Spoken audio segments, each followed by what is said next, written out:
Hey folks, it's Nate. It's time I got back to the drawing board, and tonight I want to talk a little bit more about crafting conflict. Now, I've already done a video on the importance of conflict, but today I want to talk a little bit about what it is that you should think about while you're setting up the conflict in your story. And I want to talk about what I call the 4 steps to victory, which are the things I try and keep in mind when I'm setting up the conflict in my story. And I classify those 4 steps as strategy, tactics, techniques, and power. And those are the different things that your characters need to take into account as they are, or you need to take into account about your characters as they are working to solve problems in order to make your conflicts both interesting and fairly realistic. And the important thing to note before we get too deep into this is that there is an order of operations, as it were, to how important these aspects are. Good tactics cannot overcome bad strategy, and good techniques cannot overcome bad tactics. So one thing you can think about as you craft your stories is just where your heroes are doing well and where they are doing poorly. And it's generally best that they start off with a poor strategy or poor tactics, even if they have, good techniques or a decent amount of power. Even if your characters are experts in their field, they may not completely understand what's going on, and so they may have bad strategy or bad tactics that will leave them disadvantaged early in the story, and then you can, build up their understanding of the situation, and then they can come out on top. On the other hand, if 2 sets of people are equal in one aspect, then you move down the road. Thus, how good your techniques are is only important if you and your opponent are already matched on the tactical level. And this is actually a way I started off thinking about board games, but I find that the very a well-designed board game has much the same cadence to it as a well-written story, or at least so I've found over the years. And so I kind of adapted this way of thinking about board games to thinking about characters in a story and how their desires and wants and needs are all going to play off each other. So, what do each of these things mean? Well, I don't have time tonight to talk about all 4 of them. I'm just going to talk about strategy, which is for storytelling purposes, perhaps not as big an element, and tactics.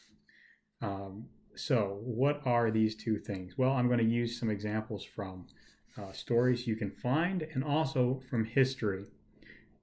Starting with history, Operation Barbarossa was the Wehrmacht's offensive into Russia in 1941.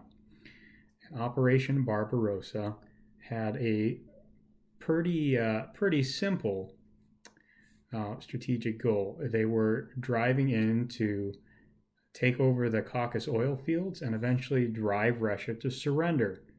Pretty simple, right? You go in, you get the resources, you make the other guys give up, you win. However, exactly how those strategic goals would be prioritized changed several times over the course of the offensive. First, they were going straight for the Caucasus oil fields. Then they kind of turned some attention to the city of Leningrad in the north, which was a very important city culturally to the Russians in terms of morale, if not so much strategically. There was an important naval base and some important factories in Leningrad, but in the grand scheme of things, it didn't really push the Germans too much deeper into Russian territory. but for making the Russians surrender, conquering it could have been very important. Ultimately, they weren't able to get in there, and so all of the force of the German offensive was turned towards Moscow, which was the actual capital of Russia. And they figured, if the Soviet Union, if they took that, they could make the Soviets capitulate, and thus they would actually conquer Russia. Interestingly, the Germans never accomplished any of these strategic goals. That made Operation Barbarossa one of the few times where you can really see that a conflict was doomed at the strategic level. That's not really that common. Usually a conflict is settled at the most at the tactical level, and that's something to keep in mind as you're telling a story.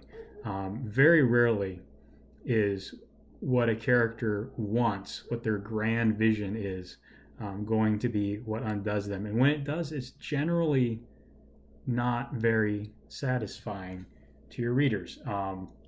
If you have a character who says, "Oh, well, I want that," and then they keep changing their mind about what they want, it feels very wishy-washy.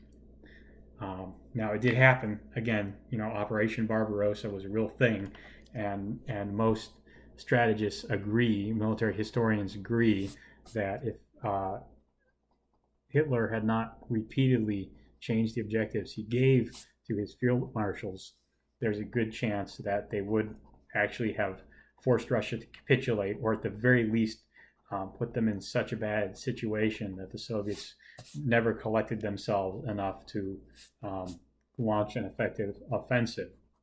Maybe that wouldn't have been so bad, all things considered.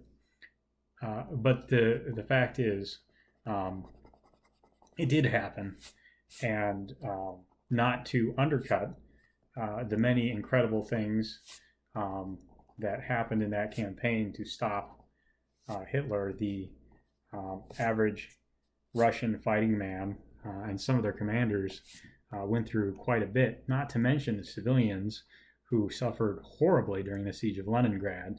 But the reality is, Operation Barbarossa was foiled as much by indecisiveness on the German side of things as it was by actual smart warfighting on the Russian side of things. Now, if there's one example of a story that plays out on a strategic level that I can think of in fiction, it would be Death Note, a manga. I can't recall the name of the writer and artist, but it has an anime adaptation and was quite popular, and for good reason. It's very well written, but for by and large, the things that defeat the main character are strategic.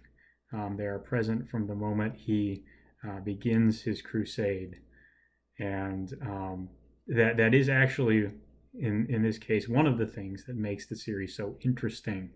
The flaws of Yagami Light as a character, and in his vision and his goals and the way he goes about trying to accomplish them, pretty much doom him from the start. Now, I haven't watched Breaking Bad, so I can't comment on this, but from what I've heard about it, Breaking Bad seems very similar. It's the story of a person who makes such fundamentally bad decisions and undertakes actions that have such an effect on him that he is doomed from the moment he begins to do them. And I haven't actually watched Breaking Bad, so I can't say if that's true or not. But from the sound of things, it sounds like it might be another story where the major conflict plays out at the strategic level, and you can pretty much see that what the character is doing is going to doom him. Those are the only two examples I can really think of that serve as good examples in the realm of fiction where a conflict is resolved at the strategic level. Just because, it doesn't make for that much of a story. Most of the time, anyways. Sometimes, again, when a person's goals are hidden from you and you have to work them out, then I suppose it can make a difference. So you might say that some of the Sherlock Holmes stories, for example, are stories of strategy. We're figuring out what people want and how they are going about trying to get that is an important part of the story.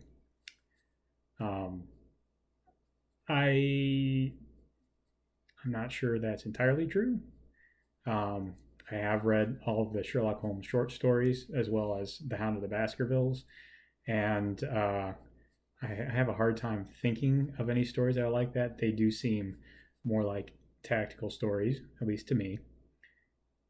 But, um, anyways, moving on to tactical stories, since that's what Sherlock Holmes by and large is. These are stories that play out on the tactical level. So, what is a tactic? Well, a tactic is the priorities you set to get you to your strategic goals. So, going back to Operation Barbarossa, what were the tactics that the Wehrmacht used in order to try and reach their strategic goals of capturing the Caucasus oil fields and driving the Russians to surrender? Well, they used blitzkrieg. I'm pretty sure if you know anything about the German army in World War II, you've heard of their famous tactic where they used large columns of armored tanks to just smash through defensive positions and rapidly outmaneuver opposing troops and surround them. And then their infantry would follow up and force their enemies to surrender. It was a very effective tactic. And so that would be a case of a tactic. And then another example of a tactic is close air support. The German Air Force, the Luftwaffe, they tended to carry out pinpoint bombings. They used dive bombers that swoop down and hit specific targets, a specific tank, a specific artillery piece, or a specific bunker with a couple of bombs to knock it out of action. And that helped their tanks and their troops advance more quickly and get there where they needed to be before opposing forces could react. And that's part of what made their army so effective. That was a tactic that they employed. And you can see tactics in your story when you consider, whenever your character employs a trick to try and get, not so much a trick, but your character's preferred way of solving a problem is going to be a tactic. For example, let's look at Naruto. He has a tactic of duplicating himself when he's in a bind. He uses his clone technique to make a whole bunch of additional copies of himself, and then he tries to overcome the problem again. That's a tactic, kind of a force multiplier tactic. Look at the Flash. When he's up against criminals, he uses his speed to remove people from the danger zone, so he no longer has to consider them a liability. That's a tactic. So these kinds of things are the ways you advance your strategic goals. So tactics are pretty important in that you can't do something counter to your strategic goals. Looking again at Operation Barbarossa, if your goals are to seize a piece of territory that isn't yours and then force the opposing armies to capitulate, you can't hunker down behind defensive positions. You have to move. Otherwise, they're probably not coming to you. Certainly the oil fields can't pick themselves up and come to you. So your characters have to employ tactics that make sense in conjunction with what they want. And that can be interesting because your characters may have to develop tactics that actually help them do what they want to do. Again, looking at shonen anime or shonen manga, There are often cases where the main character has techniques that are effective in a broad variety of situations, but in a specific case, they don't have effective tactics, and then they need to train up new tactics, new techniques that will let them do what they want to do. And the line between tactics and techniques does kind of blur, but by and large, I think their tactics are separate enough that they are more a general knack of what you want to do, a general approach as opposed to a specific thing you want to do. Again, Naruto's making a bunch of extra manpower and throwing it at the problem is a tactic. And of course, he uses a specific technique to do it. And sometimes that will be the case. But if you look at, say, close-in air support or the Blitzkrieg, those are tactics that are not tied to specific techniques. You may employ a variety of different techniques to do them. Fighters could strafe opposing infantry to provide close air support, as well as bombers doing dive bombings and things like that. So your tactics can take a lot of different shapes as well.